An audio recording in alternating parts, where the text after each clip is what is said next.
এই মুহূর্তের সর্বশেষ আপডেট নিউজ নিয়ে আপনাদের সামনে হাজির হলাম। এখন শুনবেন সংবাদ শিরোনাম।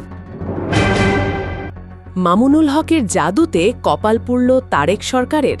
মামুনুল হকের ইশারায় বাংলাদেশি জাহাজের জন্য খুলছে হরমুজ প্রণালী, চাঞ্চল্যকর তথ্য ফাঁস। আরও জানাবো, আবারও গাজা অভিমুখী গ্লোবাল সমুদ ফ্লোটিলায় ইসরায়েলের হামলা। আপনারা দেখছেন লাইভ নিউজ বাংলা। এতক্ষণ দেখছিলেন সংবাদ শিরোনাম, এখন দেখুন বিস্তারিত। বিশ্ব রাজনীতির পুরো মঞ্চে মাওলানা মুহাম্মদ মামুনুল হক এমন একটা চাল দিলেন যেন সবাই থমকে গেল। ওয়াশিংটনের হোয়াইট হাউস থেকে পেন্টাগনের ভারী ভারী চেয়ার, সবাই এক পাশে তেহরান ঘোর জেদে আটকে আছে। তাদের কঠিন সিদ্ধান্তে ট্রাম্প প্রশাসন পর্যন্ত দিশেহারা। হরমুজ প্রণালীতে তেলের জাহাজের লাইন দেখে পেন্টাগনের সেরা জেনারেলরা মাথা চুলকাচ্ছে। আর এই টান টান পরিস্থিতিতে ঢাকার একজন নেতার কথা হঠাৎ যেন পুরো ব্যাকগ্রাউন্ড পাল্টে দিল। বাংলাদেশের মন্ত্রীরা তখন ভীষণ কাঁদা পরিস্থিতির মধ্যে। তেলের জাহাজ, সার কিছুই নেই। কাউকে ভরসা দেবার মতো কোনো পথ খুঁজে পাচ্ছিল না কেউই। সব মিলিয়ে দেশে পানি জমে গেছে। অন্যদিকে মামুনুল হক কিভাবে যেন ইরানের শক্ত মন গলিয়ে দিলেন, সেটাই এখন সবার আলোচনার বিষয়। আজ আমরা সেই অসাধারণ চুপচাপ রাজনৈতিক ঘটনার পর্দা সরিয়ে দেখব, যা ক্ষমতায় বসে থাকা মানুষদের রাতের ঘুম কেড়ে নিয়েছে। পর্দার আড়ালের এই সত্য জানার জন্য পড়ে যান শেষ পর্যন্ত। এই হরমুজ প্রণালী, যেটা বৈশ্বিক অর্থনীতির প্রাণভোমরা, একেবারে ধ্বংসের দ্বার প্রান্তে চলে গেছে। পুরো ব্যাপারটা জ্বলন্ত আগ্নেয়গিরি। মধ্যপ্রাচ্য জ্বলছে, ইরান নিজেদের নিয়ন্ত্রণে নৌপথ রাখার জন্য মরিয়া। ফলাফল, তেলের জাহাজ আটকে আছে, সারা পৃথিবীর তেল সরবরাহ ভেঙে ছিটকে গেছে। ওয়াশিংটনে ট্রাম্পও কুল পাতে পারছেন না। বাংলাদেশ আরও ঘোর বিপদে। তেলের দাম অনেক আগেই ব্যারেল প্রতি $100 ওপরে চলে গেছে। সাধারণ মানুষের পকেট যেন ফতুর।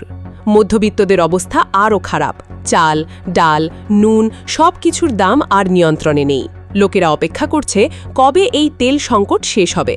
কিন্তু তেলের সংকট ছাপিয়ে এখন কৃষকের কপালে ভাঁজ। সারের জাহাজগুলো আটকে আছে সাগরে।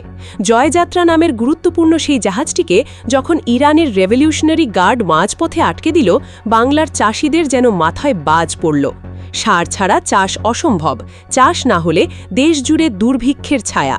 তখন দেশের প্রতিটি কোণ থেকে শুধু হাহাকার আর আর্তনাদ ভেসে আসছিল। মানুষ যখন দেয়ালে পিঠ ঠেকিয়ে ফেলেছে, দরকার ছিল বাওসি কিছু। দেশের সবাই সরকারের দিকে চেয়েছিল, আশা করেছিল টান থেকে উদ্ধার পাবে।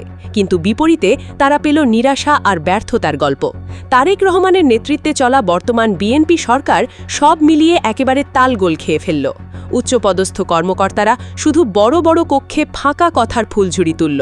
মাঠে সার নিয়ে হাহাকার আরও বেড়ে গেল। আন্তর্জাতিক মাত্রায় ইরানের সাথে দর কষাকষি করার মতো মেরুদণ্ড কোথায় এই সরকারের? পররাষ্ট্রনীতির দুর্বলতায় দেশের মানুষকে এখন চড়া মূল্য দিতে হচ্ছে। অর্থনীতি খাদের কিনারে দাঁড়িয়ে কাঁপছে, কিন্তু মন্ত্রীরা ব্যস্ত নিজেদের ক্ষমতা টিকিয়ে রাখতে। তাদের সব পরিকল্পনা মাঠে মারা গেছে। আন্তর্জাতিক মহলেও সরকারের গ্রহণযোগ্যতা প্রায় শূন্যের কোঠায়। এই অন্ধকার সময়েই ঘটল অবিশ্বাস্য এক ঘটনা, যেটা দেশের রাজনীতির চিত্রটাই বদলে দিল। সবাই ধরেই নিয়েছিল বাংলাদেশের অর্থনীতির চাকা এখানেই থেমে যাবে। এমন সময় গত 27 এপ্রিল ঢাকার মুহাম্মদপুরে খেলাফত মাজলিসের কার্যালয়ে ঘটে গেল এক অনন্য ঘটনা। সামান্য কোনো আনুষ্ঠানিকতা ছাড়াই মাওলানা মামুনুল হকের সঙ্গে বৈঠক করতে হেঁটে চলে এলেন বাংলাদেশে ইরানের রাষ্ট্রদূত জলিল রহিমি জাহানাবাদী। কোনো সরকারি পদ ছাড়াই মামুনুল হক দেখিয়ে দিলেন একজন নেতার একার সিদ্ধান্ত কিভাবে বিশ্ব রাজনীতিতে সাড়া ফেলতে পারে। পেন্টাগন থেকে বঙ্গভবন পর্যন্ত সবাই এখন জানতে চায় আসলে কী আলোচনা হয়েছে ওই বৈঠকে। সবাই অবাক, কোথায় রাষ্ট্রের সরকারের কূটনীতি চুরমার, আর মামুনুল হক একা হাতে তেহরানের সঙ্গে সংলাপ প্রতিষ্ঠা করলেন কিভাবে? একটাই প্রশ্ন উঠে এসেছে, আমেরিকা যাদের সামনে ইরান নত হয় না, সেখানে তারা মামুনুল হকের অনুরোধে নরম হয়ে গেল কি করে? সবকিছুর কেন্দ্রে আছে মামুনুল হকের ব্যক্তিত্ব, রাজনৈতিক প্রজ্ঞা আর আন্তর্জাতিক মহলে তার গ্রহণযোগ্যতা। যেখান থেকে তারেক সরকারের মন্ত্রীরা কিছুই পারলেন না, মামুনুল একাই বাজিমাত করলেন। এই সাফল্য বর্তমান প্রশাসনের জন্য কাটার মতো লজ্জার হয়ে দাঁড়িয়েছে। এখন সরকার প্রধানেরা সত্যিই চাপে আছেন। যা তাদের সাফল্য হওয়ার কথা সেটা কিনা দিব্যি চলে গেছে একজন কারিশম্যাটিক নেতা মামুনুল হকের হাতে। মামুনুল হকের দাপট দেখে এক ভেতরে কত নেতা যে পেট ধরে বসে আছেন বোঝার বাকি নেই। এর মধ্যেই ইরানের রাষ্ট্রদূত বৈঠকে এসে এক বিশাল প্রতিশ্রুতি দিয়ে গেছে। বলেছে বাংলাদেশের তেলের জাহাজগুলো হরমুজ প্রণালী দিয়ে চলাচল করতে আর বাধা পাবে না, সব কিছু দ্রুত পরিষ্কার করে দেবে ইরান। শুধু তাই না, IRGCর পাহারায় আটকে থাকা আমাদের কৃষকদের সার ভর্তি জাহাজও শর্তহীন ছাড়া হবে, এ কথাও সোজাসাপটা জানিয়ে দিলেন রাষ্ট্রদূত।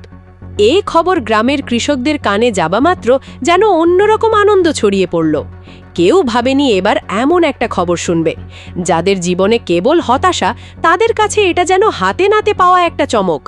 মামুনুল হকের সাহসী সিদ্ধান্ত কিছুটা হলেও দেশের অর্থনীতিতে নতুন প্রাণ ছুড়েছে। মানুষ আস্তে আস্তে বুঝে ফেলছে কারা শুধু ক্ষমতায় টিকে থাকতে চায় আর কারা আসলে দেশের জন্য ঝাঁপিয়ে পড়ে। মামুনুল হক প্রথা ভেঙে রাজনীতির খোলস ছেড়ে ঠিক তখনই দেশের পাশে দাঁড়ালেন যখন সরকার শুধু বড় বড় কথা বলে চলেছে। তাতে সরকারের গায়ে এখন চপেটা ঘাঁটি লাগছে। মানুষ খোলামেলা বলছে, প্রকৃত সদিচ্ছা আর দেশবাসীর প্রতি ভালোবাসা থাকলে ক্ষমতায় না থেকেও কিভাবে দেশে বড় পরিবর্তন আনা যায় তার প্রমাণ এখন চোখের সামনে। মামুনুল হকের ওই বৈঠক দেখে অনেকে ভাবছে তাহলে কি এবার সব সমস্যার সমাধান? দুনিয়ার রাজনীতির ঢেউ এখনও বদলাচ্ছে।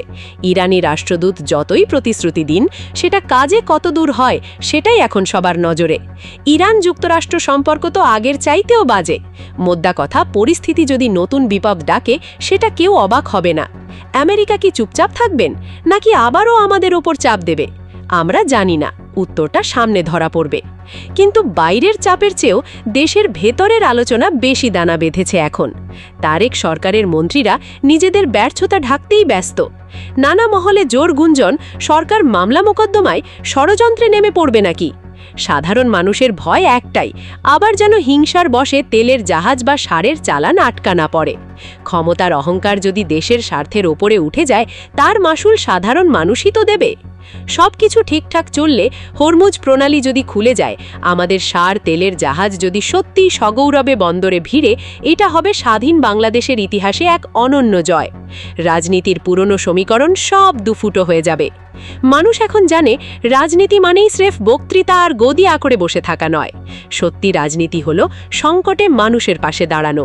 সরকারের ব্যর্থতার বিপরীতে মামুনুল হকের এই সাফল্য আগামী দিনের নেতৃত্বে নিশ্চয়ই বড় দাগ কাটবে। ইতিহাসে লেখা থাকবে, যখন সরকারের আর কিছুই করার ছিল না, তখন একজন সাহসী নেতা দেশের জন্য অসম্ভবকে সম্ভব করেছিল। সবাই এখন অপেক্ষায় কবে জয়যাত্রা জাহাজ বাংলাদেশের উপকূলে ভিড়বে, নতুন আশার আলো নিয়ে। সবার আগে সর্বশেষ আপডেট নিউজ দেখতে সাবস্ক্রাইব করে আমাদের চ্যানেলের সাথেই থাকুন। আমাদের নিউজ ভালো লাগলে লাইক, কমেন্টস ও শেয়ার করুন। ধন্যবাদ সকলকে।